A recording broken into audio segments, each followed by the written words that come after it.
Dando continuidade ao vídeo anterior, nós vamos revisar conteúdos que não foram compreendidos na aula passada e também conhecer um pouco mais sobre as formas de verbo, poema e prosa. Então, foi observado que nos exercícios que vocês fizeram na aula passada, muita gente teve dificuldade nesse conteúdo. Quando eu fiz aquela pergunta, qual foi o conteúdo que você não conseguiu compreender. Então, dessa forma eu trago aqui uma explicação mais detalhada, certo?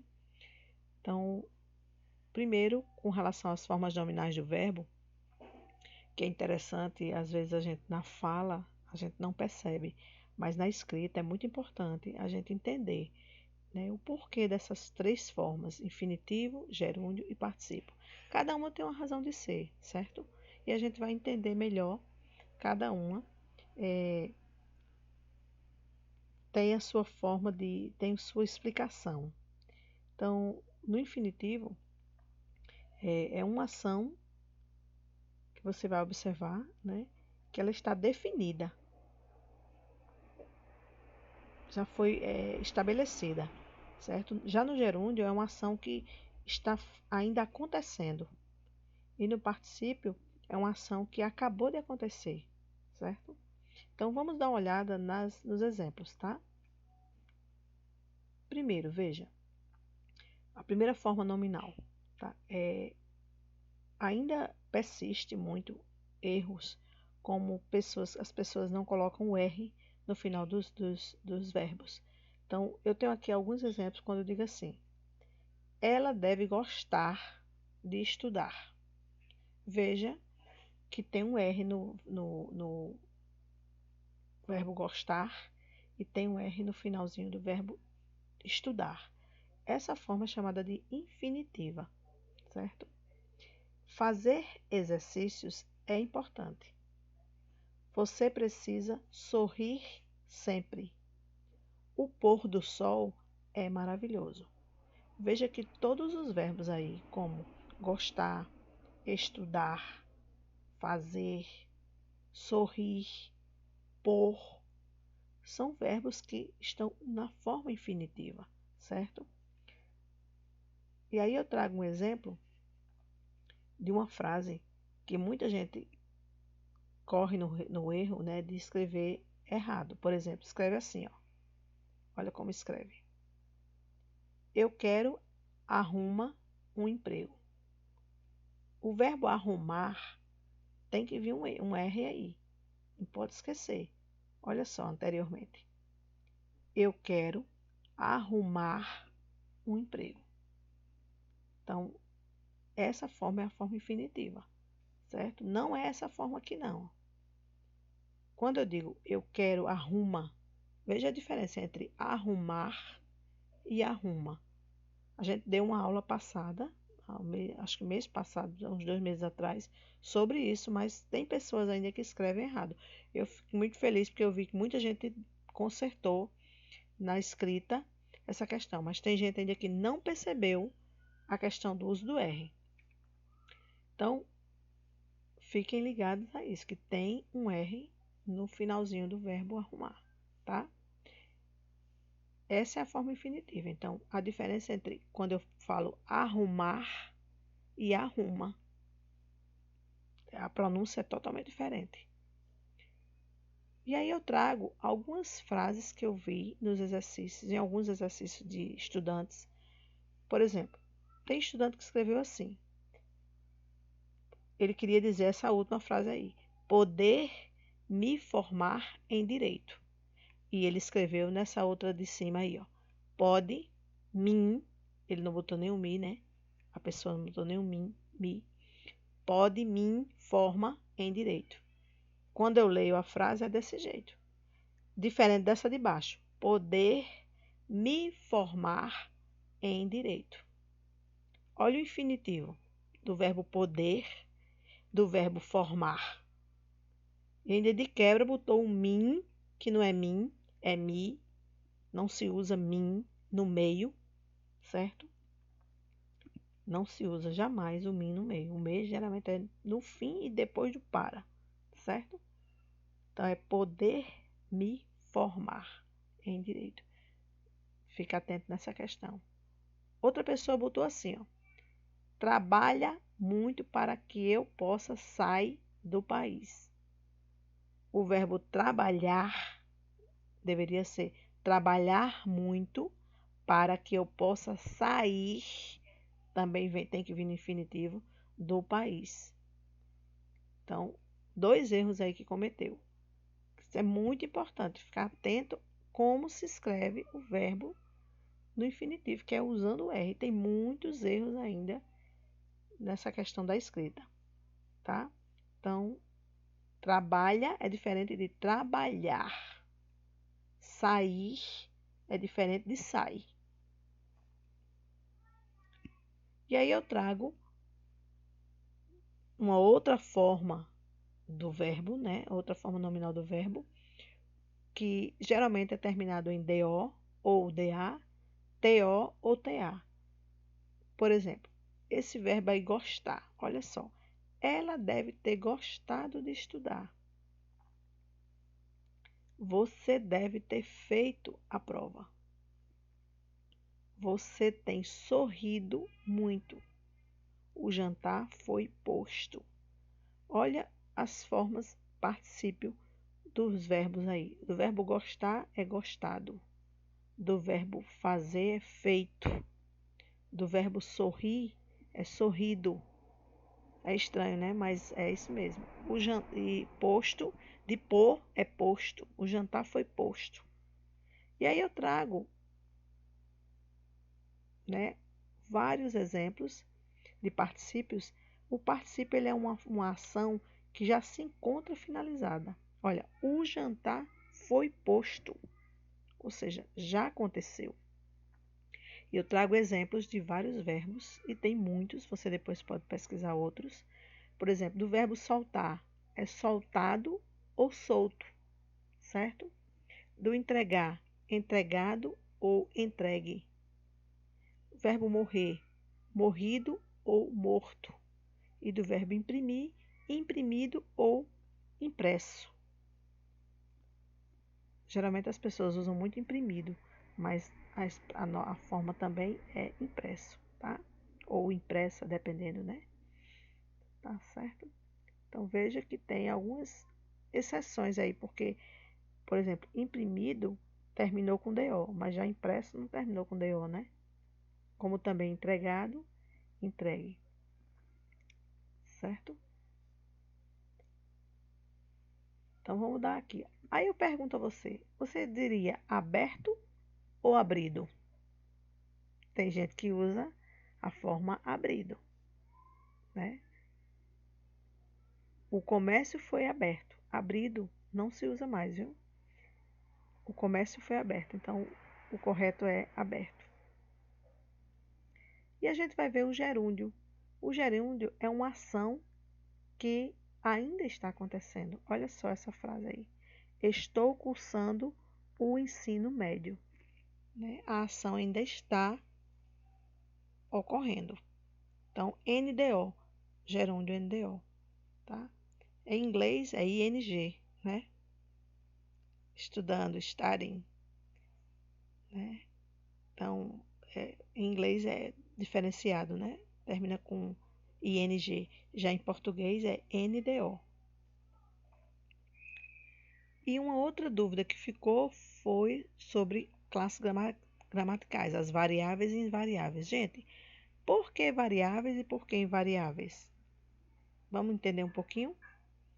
Bom, variáveis porque muda a forma e invariáveis porque não muda a forma de escrever. Olha essas 2 frases que eu vou ler com você agora. Eu estou revisando a aula para aprender mais. E na segunda frase diz assim: nós estamos revisando as aulas para errar menos.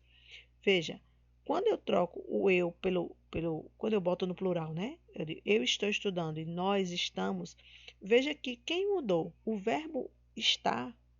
Primeiro o pronome eu mudou. Quando eu vou para o plural, fica nós. Então, os pronomes, eles são variáveis, porque eles mudam, certo? Mudam em número, né? No caso, se eu estou falando de uma pessoa, quando eu vou falar de várias, eu botei para nós. O verbo estou, ó, quando eu digo eu estou, aí quando eu passo para o nós estamos, o verbo também foi para o plural, mudou a forma, certo? Revisando não mudou, mas porque revisando ele está aí junto do verbo, ele não muda, né? Mas os verbos eles são variáveis, certo? Os pronomes são variáveis, os verbos são variáveis, porque mudam a forma. Olha, a aula, quando eu vou para o plural, é as aulas. Então, a é um artigo, vai para o plural. Os artigos também são variáveis. Aula, a palavra aula é um substantivo.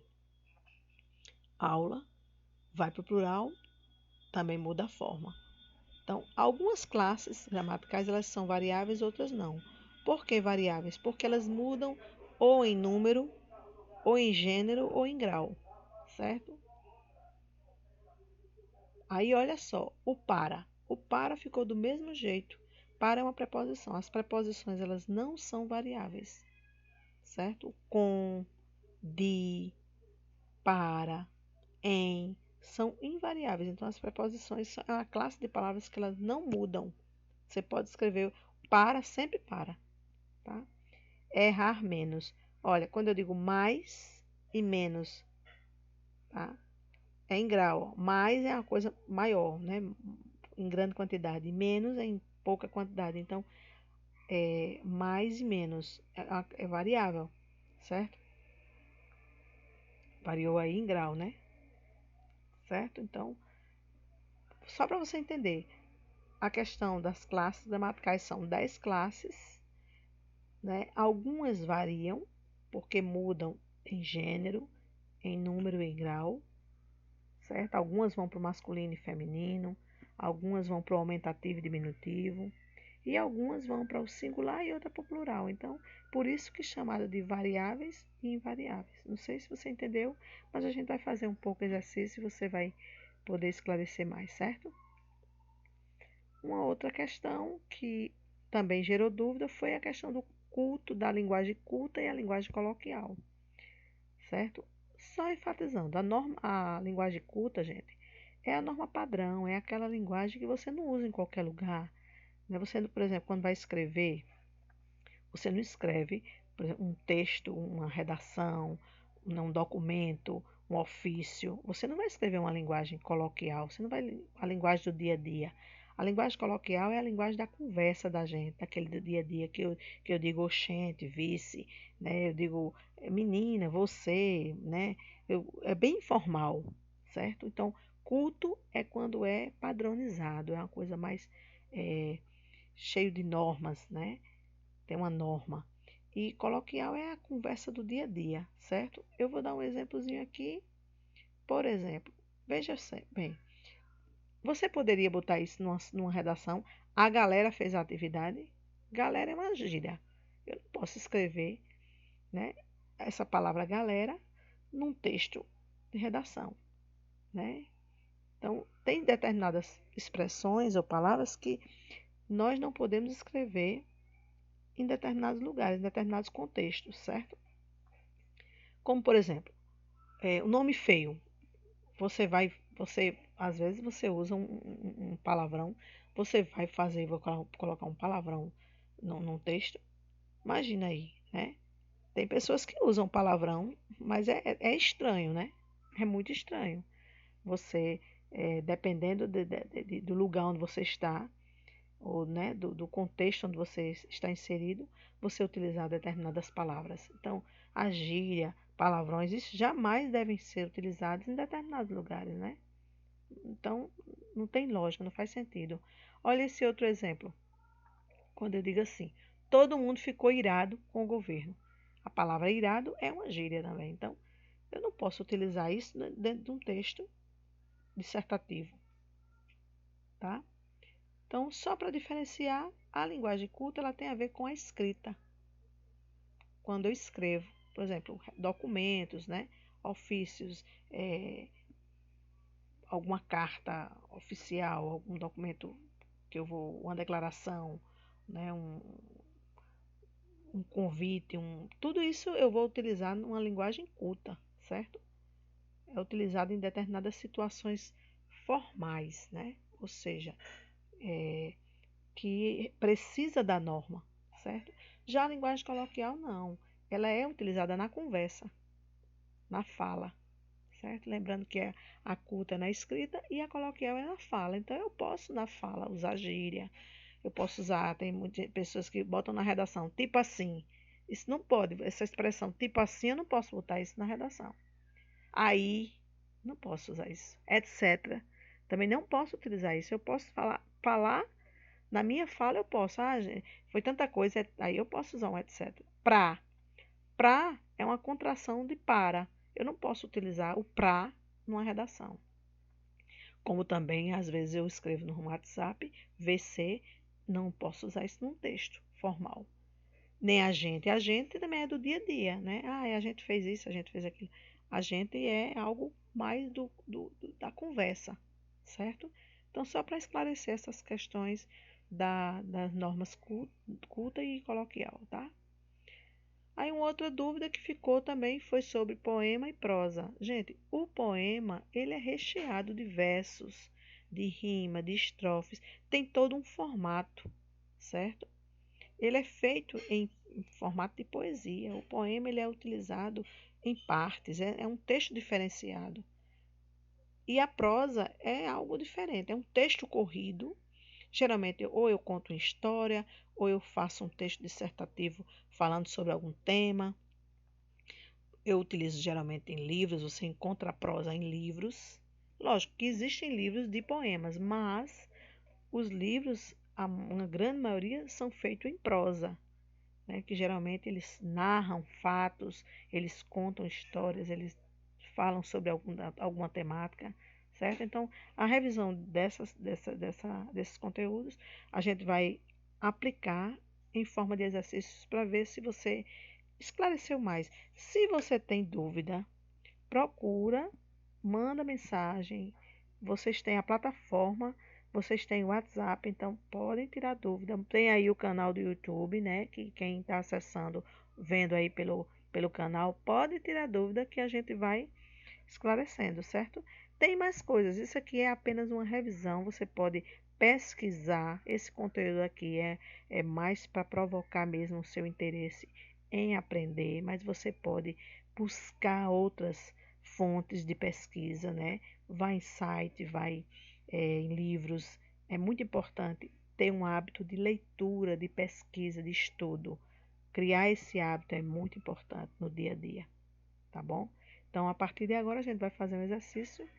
Quem é aluno da escola, né, vai estar tendo acesso à plataforma. Os alunos que não tiveram acesso à plataforma, que vão pegar a atividade impressa, vão ter também a revisão desse conteúdo, certo?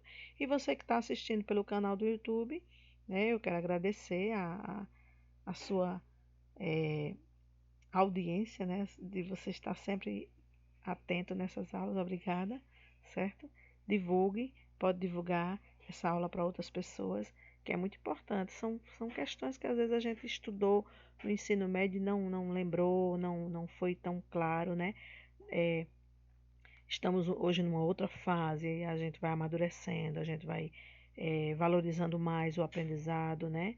Quem terminou o ensino médio, que quer voltar, de repente está pensando em fazer um Enem, estudar novamente, voltar para a universidade, ou até mesmo melhorar no dia a dia a nossa fala, né? A nossa forma de se expressar. Isso é muito importante. Então, parabéns por você estar ouvindo essa aula, tá bom? Então, espero que tenha ajudado e tenha ficado mais claro.